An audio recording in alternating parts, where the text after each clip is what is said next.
Envirobel Grand Est Énergie-Vie.pro est un centre de ressources créé en 2014 qui promeut le bâtiment durable en Alsace auprès des professionnels du bâtiment.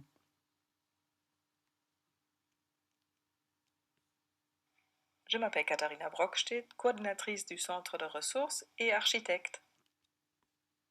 Je m'appelle Yassine Benzerari et je suis chargé de mission de retour d'expérience. Je m'appelle Myriam Seni, chargée de mission communication.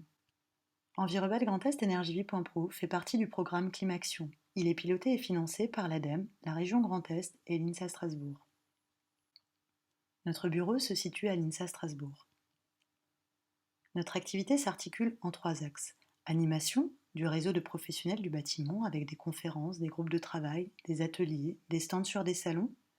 Observatoire de projets, d'acteurs, de retours d'expérience avec des visites, des fiches et la capitalisation d'études pour répondre à vos questions. Intégration des thématiques du bâtiment durable dans les formations initiales et continues. Et promotion des formations continues traitant des sujets du bâtiment durable. Nos cibles sont les maîtres d'œuvre, architectes, urbanistes, bureaux d'études, constructeurs, les artisans, les apprenants des métiers du bâtiment, formations, conseils, fédérations, les maîtres d'ouvrage professionnels et d'autres acteurs tels que les bureaux de contrôle, les assureurs. Nous sommes membres du réseau Envirobel Grand Est avec les 2 autres centres de ressources Envirobel Grand Est Arcade LQE situé à Nancy et Saint-Dizier et Envirobel Grand Est PQE situé à Reims. Nous organisons des actions communes telles qu'un colloque annuel et le prix Envirobel Grand Est. Nous sommes également membres du réseau Bâtiment Durable qui regroupe 26 centres de ressources pour partager nos pratiques et nos savoirs. Nous sommes présents sur LinkedIn, Twitter et Facebook. Vous pouvez visionner nos conférences sur notre chaîne YouTube Envirobel Grand Est et écouter nos podcasts sur notre compte SoundCloud. Vous pouvez suivre nos actualités et nos informations en vous inscrivant à notre liste de diffusion par mail à l'adresse energievie.pro@envirobelgrandest.fr. Pour le bon fonctionnement, on peut s'organiser de façon à laisser un peu la parole à l'intervenant qui est avec nous aujourd'hui, Hugo Bonnet, pour se présenter sa clap et compléter un peu les éléments qui manquaient dans la vidéo qui est en ligne. Et ensuite, on peut passer au moment d'échange ou si vous avez des compléments concernant le sujet. On peut partir sur une organisation de questions par rapport à 3 thématiques. On regroupe les questions qui concernent la partie réglementaire, assurantielle, juridique. Et ensuite, on fait les questions qui concernent le diagnostic et la partie technique. Et à la fin, on peut répondre ou poser les questions qui concernent le coût ou la partie environnementale. Bonjour à tous, merci d'être présents. Alors, vous l'avez peut-être remarqué, mais en fait, dans la vidéo, il y avait quelques parties qui ont sauté, donc je vais les présenter brièvement, et puis ça permettra de lancer des questions également. Donc, une des premières parties, c'était justement sur la présentation de CycleUp en elle-même. Donc, en fait, CycleUp, si vous ne le savez pas, c'est une plateforme de réemploi. L'objectif de cette plateforme, c'est vraiment d'agréger des compétences, d'agréger des services avec un objectif qui est unique et que nous partageons tous, qui est de remettre des matériaux de construction dans des projets. Donc on intervient vraiment tout au long du processus de construction, de la phase esquisse à la phase remise en œuvre et auprès d'à peu près tous les acteurs, alors avec une majorité de maîtres d'ouvrage, mais de plus en plus sur des maîtrises d'œuvre et des entreprises de construction. Et voilà, et on a vraiment plutôt un rôle transverse et on fait donc des études, notamment sur le réemploi d'éléments de structure. On fait de la programmation, on fait du suivi de chantier, etc., etc. Et en fait, vous avez peut-être dû le voir aussi, lorsque on tape CycleUp sur Internet, la première chose sur laquelle on tombe, c'est un site de revente et de rachat de matériaux de construction. Donc c'est un peu un bon coin des matériaux de construction, mais on n'aime pas trop juste être assimilé au bon coin, parce que en fait on propose tout un panel de services, notamment logistique, sur l'évaluation des impacts environnementaux autour, toujours avec cet objectif de favoriser l'intégration de matériaux de réemploi dans les projets. Plus particulièrement, Hugo Bonnet, en fait j'étais ingénieur méthode et structure, surtout sur la structure temporaire chez Major du bâtiment et surtout dans la partie travaux publics jusqu'à il y a environ un peu moins de 2 ans et je fais une petite réorientation professionnelle et je suis arrivé donc chez CycleUp et je suis responsable de la cellule technique et études au sein de l'équipe conseil et donc qui est présente également à cette conférence. Il y a Colline Blaison qui est la responsable de l'équipe conseil et cofondatrice de CycleUp. Donc il y aura, s'il y a des questions orientées plutôt CycleUp, peut-être qu'elle pourra y répondre. Voilà, ça c'était pour la première partie sur la présentation de CycleUp. Oui, donc c'est juste un chiffre qui est intéressant, c'est que fin mars, on a fait le calcul de tous les mètres carrés diagnostiqués en diagnostic ressources. Et disons que depuis 2017, on a dépassé le million, de pas beaucoup, mais nous l'avons dépassé. Alors, c'est un petit succès pour le réemploi. Et après, il me semble qu'il y avait toute cette partie-là qui n'était pas présente. Alors, je vais essayer d'être assez factuel. En fait, la question qu'on se pose ici, c'est le réemploi des matériaux de construction, ça rentre dans quel contexte réglementaire? Et ben, la réponse, lorsqu'on regarde donc ce schéma de la commission prévention produits, c'est que finalement, ça tombe dans aucun. On ne peut pas aujourd'hui s'appuyer sur des référentiels normatifs courants, par exemple des DTU, parce qu'on n'est pas sur des matériaux neufs. Et à l'inverse, lorsqu'on regarde les évaluations techniques non traditionnelles existantes, donc les ATEX par exemple, ça fonctionne assez mal pour ces produits parce qu'on a vraiment une grande hétérogénéité du typologie de matériaux qu'on va rencontrer. Et finalement, on se rend compte qu'on devrait devoir faire un ATEX à chaque fois qu'on rencontre un nouveau type de radiateur, par exemple, ou de lavabo, ou peu importe, et que c'est souvent très lourd à porter.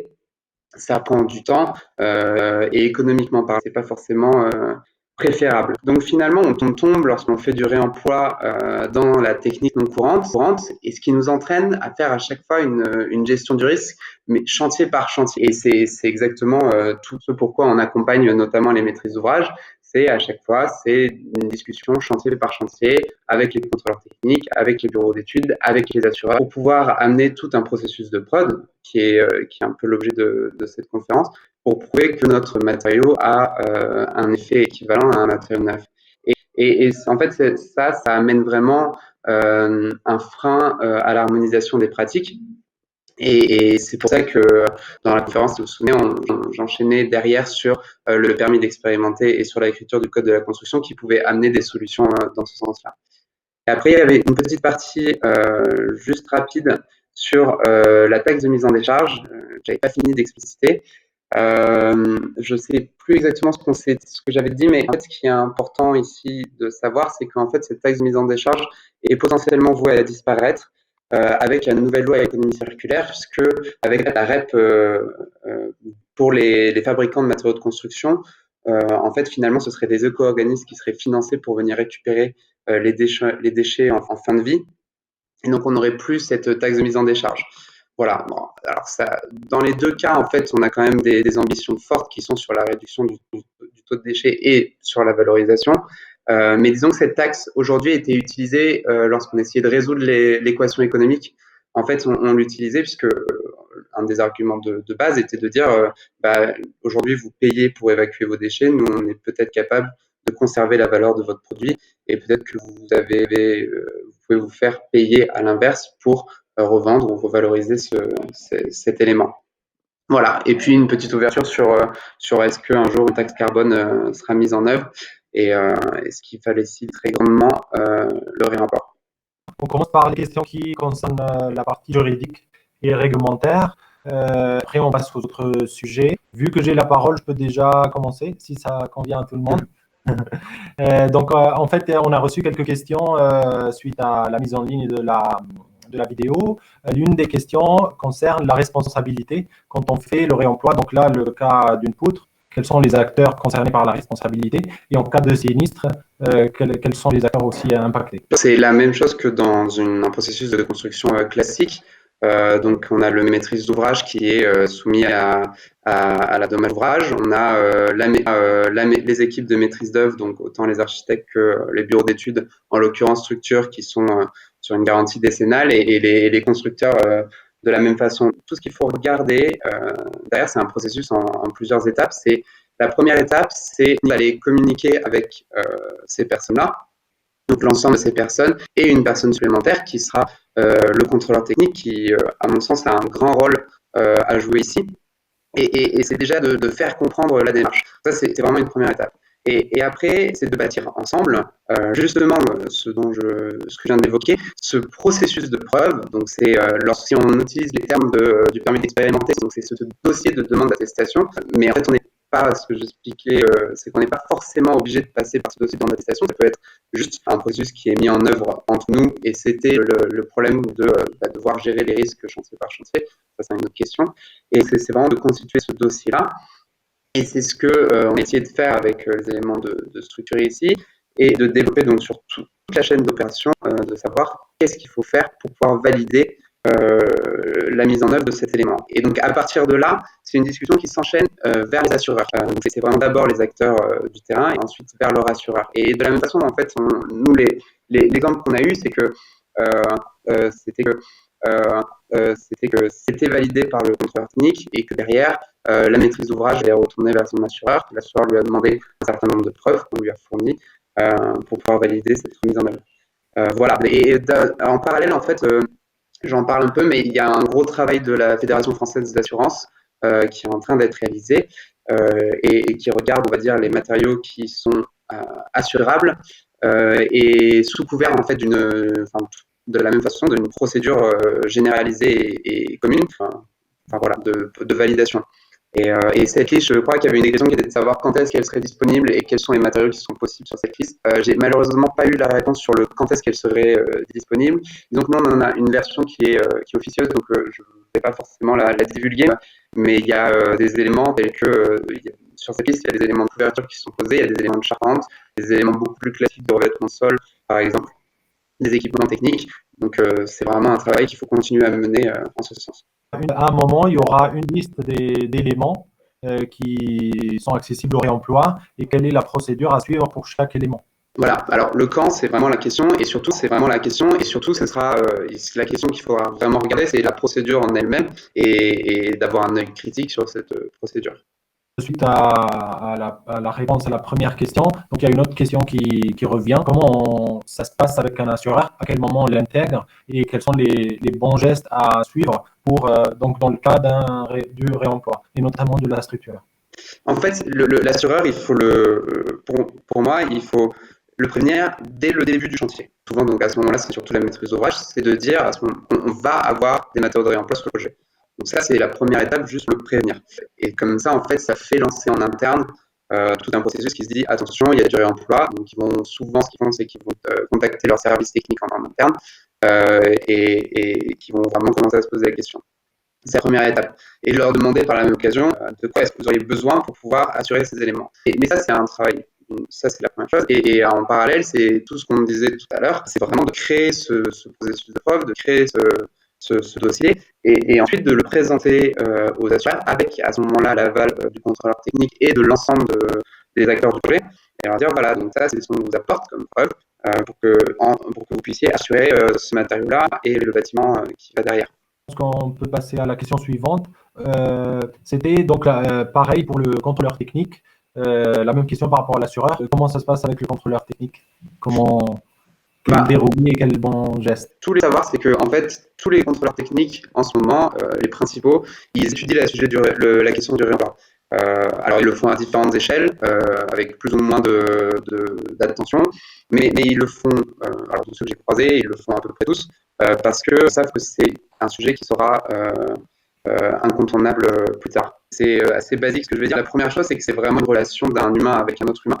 Donc c'est de savoir apporter les choses de telle façon à ce que le contrôleur technique en face reste ouvert aux propositions. En fait, ce qu'il faut se dire, c'est qu'on n'est absolument pas là pour aller à l'inverse des préconisations du bureau et qu'on n'est pas là non plus pour mettre des éléments qui vont se casser la figure dans 2 ans.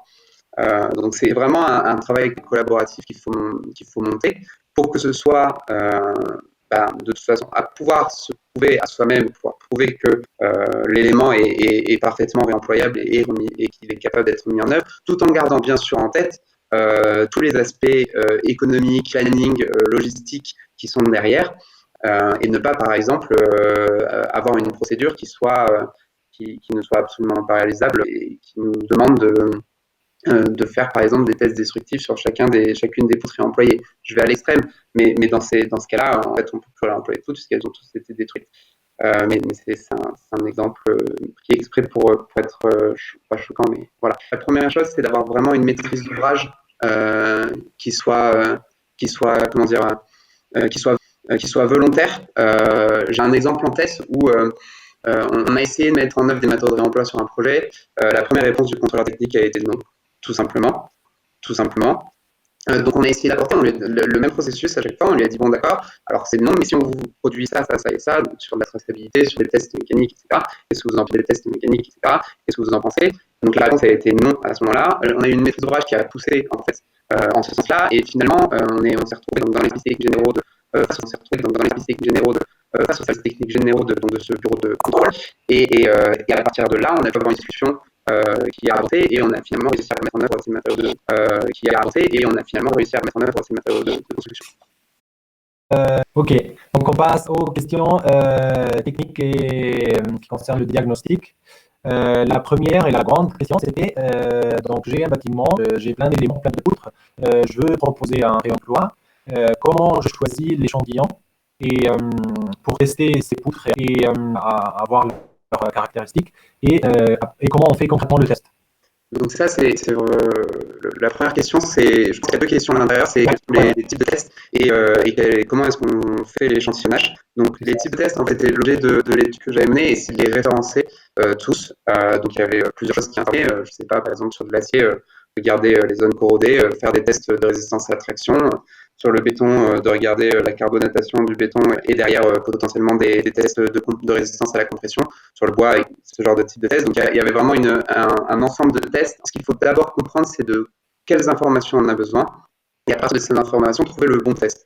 Donc la littérature, en fait, en propose un certain nombre et puis de toute façon, c'est aussi des choses qu'on utilise habituellement.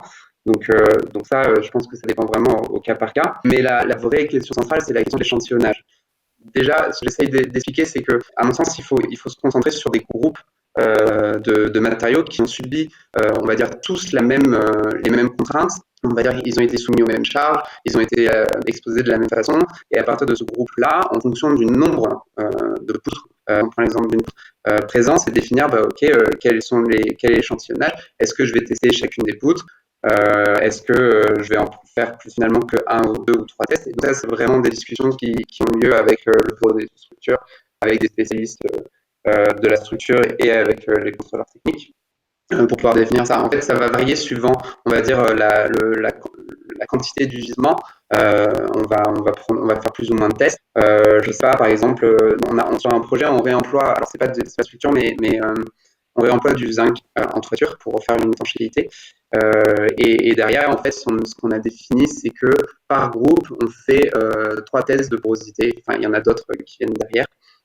Mais voilà, donc on s'est tombé d'accord sur le 3 pour que ce soit suffisamment pour que ce soit représentatif du gisement et pour que ce ne soit pas trop, pour que ça ait un impact trop fort sur le chantier. Voilà, c'est toujours trouver la bonne mesure entre les deux.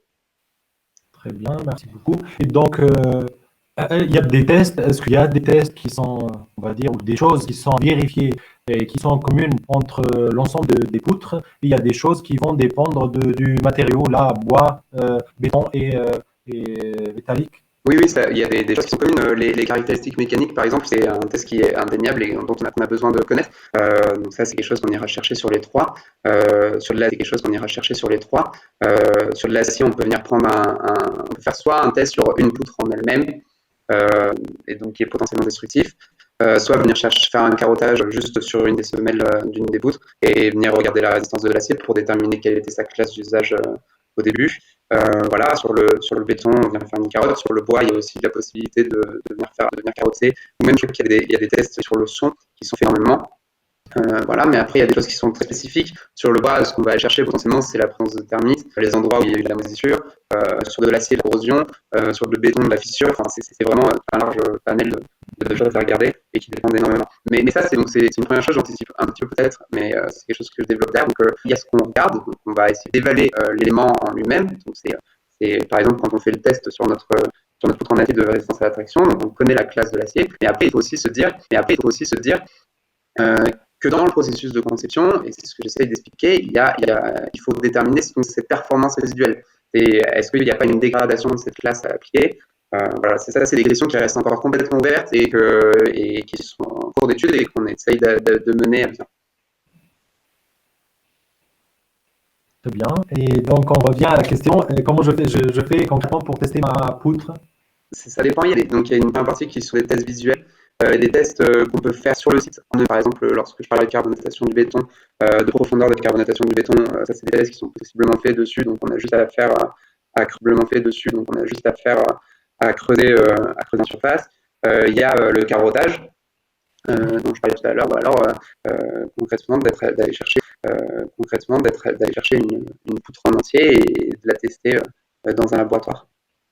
Et donc, il faut aller carotter à certains endroits potentiellement. Donc, il faut imaginer des carottages sur des endroits de la poutre, on va dire qu'il y a le plus de contraintes qui ont été appliquées durant toute la vie. Et dans ces cas-là, est-ce que derrière, on ne doit pas renforcer cette poutre localement à cet endroit-là, ou alors on le fait sur une extrémité et ensuite on applique un facteur de dégradation et dans ce cas-là, on n'utilise plus la poutre dans son ensemble, mais sur une partie qu'on vient redécouper derrière. Mais en fait, c'est pas forcément un problème, parce que on va dire, c'est tellement minime comme fonctionnel, et en plus, on est capable de venir faire les réparations derrière que ça ne pose pas vraiment de problème. Et donc, je veux dire, dans le processus, je dois aussi faire attention à mes échantillons. Est-ce que ça vaut la peine par exemple, si j'ai 3 poutres et je dois tester une qui ne sera plus réutilisable, est-ce que ça vaut la peine de faire ainsi ou d'envisager de réemployer différemment avec moins de charge ou sous une autre forme peut-être? Réemployer différemment, il faudra quand même faire les tests à un moment. S'il y a peu de poutres, il y a un processus qui est adapté à mettre en œuvre, mais peut-être qu'en effet, ce ne sera pas la peine d'essayer de les réemployer.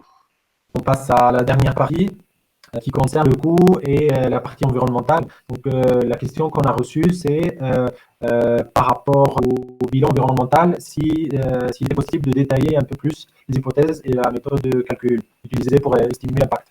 Oui, alors ce que j'ai fait, c'est que je suis allé regarder la fiche FDES. Donc la fiche FDES, c'est la fiche de déclaration environnementale et sanitaire d'un produit qui est une poutre en acier. C'est une fiche FDES qui avait été faite par le CTICM et qui était très bien faite et qui était très détaillée et qui décomposait donc vraiment sur tout le cycle de vie d'une poutre, en fait, tous les postes carbone. Et j'ai regardé vraiment chacune des actions qui étaient écrites et je me posais la question, est-ce que dans le cas d'une poutre réemployée, j'ai besoin de faire cette action ou non? Typiquement, c'est dans la phase de fabrication, est-ce que j'ai besoin de venir refabriquer une poutre derrière, donc CR. Donc la question était non à ce moment-là, et donc j'ai vraiment essayé de regarder chacune des étapes et de faire oui ou non. Et après, dans l'hypothèse que j'avais prise, en fait, je faisais un peu de travaux de réparation sur la poutre en question. On avait besoin, par exemple, de la redécouper et de venir refabriquer des éléments d'assemblage. Et donc, du coup, j'ai essayé d'estimer l'impact carbone de telles actions. Pour faire simple, en fait, j'ai vraiment pris donc, cette poutre, j'ai dit qu'elle faisait 10 mètres de long et qu'elle faisait partie d'un ensemble, une vingtaine de poutres de ce sens-là, mais l'étude est faite sur une seule poutre en elle-même. Voilà, donc j'ai essayé d'apporter tout ça. Alors, du coup, il y a des questions qui restent en suspens, notamment sur l'amortissement de la phase d'exploitation. Donc ça, c'est des processus de calcul qui sont vraiment encore en train de développer. Donc, j'ai pas forcément de réponse là-dessus. Mais vraiment, j'ai essayé de faire la chose la plus simple possible, de comparer chacune des étapes de vie entre une poutre neuve et une poutre de réemploi. Qui, je pense, absolument pas généralisable pour tous les matériaux de réemploi, parce que ça prend du temps d'aller éplucher chacune des fiches FDES. Et dans ces cas-là, la question qu'il faudra se poser, c'est n'est pas capable de créer des fiches FDES de matériaux de réemploi. Et c'est une question ouverte, je n'ai pas forcément de réponse. Est-ce que l'un des participants est au courant des démarches qui est en cours ou qui est envisagée et qui vise à justement quantifier ou lancer une méthode pour les matériaux de réemploi, notamment pour quantifier ou lancer une méthode pour les matériaux de réemploi, notamment pour le bilan carbone comme dans le E plus et moins? Colline, je pense que tu connais un peu plus. Tu peux peut-être répondre? Oui, bonjour tout le monde, vous m'entendez? Ouais. Ok, super. Donc aujourd'hui, il y a des méthodes, notamment dans le cadre des certifications environnementales, mais elles sont différentes entre les certifications. Il n'y a pas de méthode pour l'instant officielle. Donc il y a le BB pour l'instant officiel, donc il y a le BBCA qui a une méthode. Le E plus 1 n'a pas de méthode pour l'instant, mais on sait que le CSTB est en train de faire une méthode actuellement qui se base finalement sur les FDES et qui adapte avec des coefficients sur les différentes étapes de vie d'un produit, les FDES pour les adapter aux produits de réemploi. Et donc cette étude est en cours de validation au niveau du ministère et de la DHUP. Et ce sera probablement les méthodes de calcul qui seront intégrées à l'avenir dans la future réglementation qui sera applicable en 2021. Mais aujourd'hui, c'est vrai que nous, chez SciClub, en tout cas, on ne cherche pas à inventer quelque chose, on préfère s'adapter aux règles de calcul qui vont sortir. Donc on part sur des choses qui sont du bon sens et qui sont plutôt simples. Et derrière, on fera tourner les calculs pour vraiment être proche des calculs officiels. Mais pour l'instant, il n'y en a pas. Par contre, il y a des acteurs, notamment, qui vendent des matériaux sur notre plateforme, comme Mobius, qui est fournisseur des dalles de réemploi de seconde main, qui a fait faire une FDES pour les dalles de réemploi. Mais pareil, pour les dalles de réemploi. Mais par contre, il faut savoir que la FDES a un coût, c'est autour de 15 000 € et qu'on ne pourra pas produire une FDES par type de matériau pour le réemploi. En tout cas, c'est déjà assez compliqué de le faire pour l'humain. Merci. Merci. Bonjour, Thibaut Macanem du ICM. Colline, j'aurais une question sur la méthode qui est en train de développer au CSTB. Ce serait une méthode officielle ou une proposition? Pour l'instant, c'est une proposition. Ouais. De la part, et en fait, ça va un peu plus loin que ça, c'est dans le cadre du label carbone, parce que l'État a sorti un label carbone, et en fait, il faut définir des méthodes de calcul pour les économies carbone. Et donc, c'est dans le cadre de ce label carbone que cette méthode est en cours de rédaction. Mais c'est pas Le label carbone, c'est le label le plus sévère ou c'en a un autre Non, c'est un autre label. qui s'appelle le label carbone? Oui. Mais qui n'est pas complètement sorti encore. Parce que, en fait, ici, il est officiel, mais les règles de calcul vont différer suivant les domaines, et donc toutes les règles de calcul n'existent pas comme. Donc, ce label carbone, ça prend en compte les impacts amoindris du coût de produire et employer. Exactement, économiser. Ok. Au niveau de la IMCC, on discute également de sujets qui sont de plus en plus importants. Et du coup, on réfléchit également à ce que pourrait prendre en compte une idée de produit réemployé, quelle méthode de calcul on pourrait considérer. Et donc, l'intérêt de la IMCC, c'est d'avoir autour de la table des industriels ou des fabricants d'univers différents, de différents matériaux. Et donc, j'espère qu'on pourra avancer correctement sur le sujet et puis avoir une approche constructive aussi avec le CSTB. Ok, mais du coup, vous envisagez de faire des méthodes de calcul, enfin de refaire une FDES finalement pour chaque type de matériau, ou alors vous allez repartir de la FDES neuve et adapter en fonction des données? Là, l'idée, après les échanges, ce serait de développer des FDES à part entière des produits réemployés. Ensuite, la question qui est posée, où il existe plusieurs avis, serait sur le calcul de l'amortissement des impacts de la première vie, si le produit est déposé avant sa fin de vie théorique. En gros, si le produit est prévu pour 50 ans et que le bâtiment est démonté au bout de 40, on se demande que les impacts des dernières années qui ont été pris en compte ensuite. Donc, il y a des personnes qui pensent qu'il faut le prendre en compte et d'autres acteurs qui pensent qu'il faudrait repartir de zéro et compter uniquement les transports et traitements une fois le produit déposé et en vue de sa seconde vie. Typiquement, c'est le genre c'est ce que j'ai pas du tout considéré dans cette étude-là, puisque c'était vraiment à portée informative, et il n'y a pas cette histoire d'amortissement justement de seconde vie du matériau. Une dernière question, peut-être, c'était par rapport à l'intégration au marché. Comment articuler le réemploi et notamment d'éléments de structure, marché privé ou public. Est-ce que c'est par des variantes facultatives, obligatoires, ou quelle autre solution? Si vous avez des retours par rapport à ça, au niveau de cela. Alors, il faut juste. Alors, je pense qu'il y a une réponse en deux parties. La première partie, c'est un marché pour chercher une maîtrise d'œuvre. Et après, il y a l'autre partie qui est un marché de construction. Donc, dans les deux cas, les réponses sont assez similaires. Chez Cycle, on a l'habitude de constituer l'un ou l'autre de ce type de marché. Et il en existe d'autres, mais disons qu'on va dire que c'est les deux principaux. En fait, toute la question pour la partie marché de maîtrise d'œuvre, c'est d'être capable de fixer des objectifs à la base sur de l'emploi in situ, sur de la réutilisation, sur du recyclage, Et pour ça, ce qu'on essaye de faire, c'est d'abord d'avoir un diagnostic ressources du bâtiment s'il y a eu une déconstruction ou une rénovation juste avant. Donc ça, c'est la première partie. Et derrière, donc, de fixer ces objectifs-là dans le CCTP, dans le dossier de consultation, et ensuite d'engager la responsabilité donc, de la maîtrise d'œuvre sur le respect de ces objectifs-là. Donc ça, c'est une première chose. Et souvent, ce qu'on fait, c'est qu'en fait, on associe le diagnostic ressources à un catalogue de solutions de réemploi en fonction des matériaux qui sont disponibles et potentiellement avec un inventaire des matériaux qui sont disponibles non pas sur le site, mais dans un rayon local et qui sont, disons, habituellement disponibles pour venir faire de l'approvisionnement extérieur en matériaux de réemploi. Donc c'est en fait la question factuellement, qu'est-ce qu'il faut faire? Il faut l'écrire dans le dossier de consultation, il faut potentiellement l'écrire dans les actes d'engagement pour ensuite pouvoir assurer une conception qui va dans le sens du réemploi. Et après, la deuxième partie, c'est vraiment lorsqu'on est en train de consulter une entreprise de construction. Donc pour la déconstruction, j'en parle pas forcément, mais c'est simple, il faut juste prévoir une clause de dépôt sélective en fait dans le CCTP, donc de décrire les travaux et surtout de faire un DPGF associé à cette dépôt sélective pour évaluer les surcoûts de dépôt sélectif s'il y en a. Il faut insister sur le s'il y en a. Et après, c'est dans les marchés de construction où là, c'est un peu plus intéressant. Donc, il y a plusieurs options. Soit on fait un lot dédié au réemploi. Donc ça, c'est ce qui s'est vu, par exemple, sur la halle Colombelle. Voilà. Nous, on a fait quelque chose d'assez particulier sur un projet. On a fait un lot dédié, mais qui était en option. Donc, c'est une option qui est activable ou non par la maîtrise d'ouvrage. Cette option, c'est une variante de la solution neuve. Donc, en fait, ce qui a été demandé de chiffrer, par exemple, dans cette situation-là, c'était le coût par rapport à la mise en œuvre de la solution de base. Mais après, on est aussi capable de faire, de demander à chiffrer en base le réemploi et ensuite de chiffrer en option le matériau neuf. Donc, c'est vraiment, ça dépend de la volonté du maître d'ouvrage, ça dépend du contexte de l'opération, ça dépend un peu de tout ça. Mais là, c'est vraiment dans l'option où on a déjà prévu dans la conception, on a ciblé un certain nombre de matériaux et on sait qu'on veut les réemployer in situ. Et après, l'autre partie, c'est de laisser justement l'opportunité aux entreprises de construction qui répondent de proposer des matériaux de réemploi en substitut de matériaux neufs.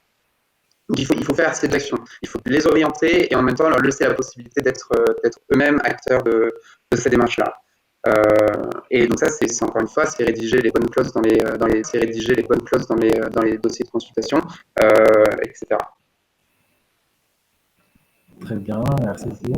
Pour tout ce qu'on construit là actuellement, donc en neuf ou en études de réemploi, comment favoriser le réemploi plus tard de ce qu'on construit actuellement? S'il y a des retours par rapport à ça. Oui, en fait, il y a toute une. Donc là, je parle vraiment de réemploi d'éléments d'ossature issus de la déconstruction de bâtiments existants. C'est vraiment sur les bâtiments qui ont été construits plus tard. Mais en fait, cette action a un sens que si on est aujourd'hui en train de construire des bâtiments qui seront adaptables et qui seront déconstructibles plus tard.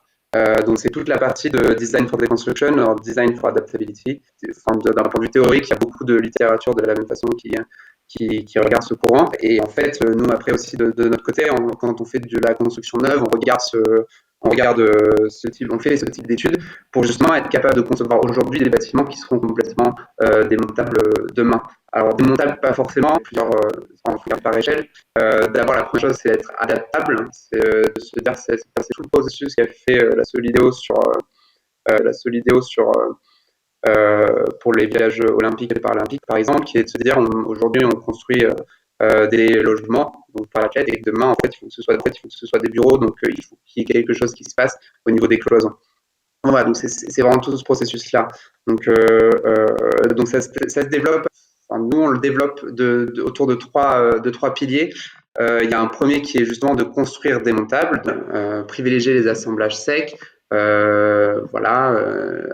privilégier l'accessibilité des connexions, etc. Après, on a une partie qui est dans le construire durable. Et alors, dans le durable, c'est construire avec des éléments de qualité qui vont durer dans le temps. Et après, il y avait toute la dernière partie qui est peut-être moins exploitée, qui est construire avec de l'information. C'est être capable de faire porter de l'information aux matériaux qu'on est en train de mettre en œuvre aujourd'hui. Et pour cela, le BIM est une réponse presque évidente pour que dans 50 ans, lorsqu'on va démonter le matériau, en fait, on ait toutes les informations possibles et imaginables sur un matériau, sur son fabricant, ses caractéristiques, comment est-ce qu'il a été posé, pour pour pouvoir faciliter justement ce démontage et le réemploi derrière. Parce qu'en fait, nous, on s'est rendu compte chez Cycle Up, ça fait, comme je disais, à peu près 3 ans qu'on parcourt les chantiers pour identifier les matériaux qui sont réemployables. Et les questions qu'on se pose à chaque fois, c'est est-ce qu'il est démontable? Est-ce qu'il est de bonne qualité? Il est encore utilisable? Et ensuite, on a beaucoup de difficultés à aller chercher des informations sur les caractéristiques du matériau en lui-même. Voilà. Donc, si on peut apporter ça au futur des constructeurs dans 50 ans, pourquoi pas? Alors, juste petite précision, donc en fait avec Cycle Up, on va essayer de lancer un appel à projet. Alors on ne sait pas exactement quelle forme ça va avoir, mais le but du jeu c'est d'essayer d'agréger et d'agglomérer tous les acteurs qu'on a pu identifier au cours de cette étude. Donc ça va du bureau d'études structure aux contrôleurs techniques, avec des assureurs, des constructeurs, des déconstructeurs, des maîtrises d'ouvrage. Et l'objectif c'est essayer de mettre à jour, en fait, d'essayer de développer vraiment cette procédure-là, d'essayer de la mettre à jour, d'avoir une procédure, on va dire, commune, notamment en travaux et en termes de conception, pour, on va dire, proposer quelque chose qui soit assurable pour les matériaux de réemploi, pour les éléments structurants, en fait, particulièrement. Voilà, on va lancer ça d'ici à cet été. Et on a déjà donc quelques partenaires qui sont partants. Et donc, si vous êtes vous-même intéressé, n'hésitez pas à nous contacter. Et voilà, on pourra voir ça à ce moment-là. Très bien, merci beaucoup. Si on n'a pas d'autres questions, je pense qu'on a fait le tour de ce qui a été prévu. Merci beaucoup pour la conférence, pour ce moment d'échange.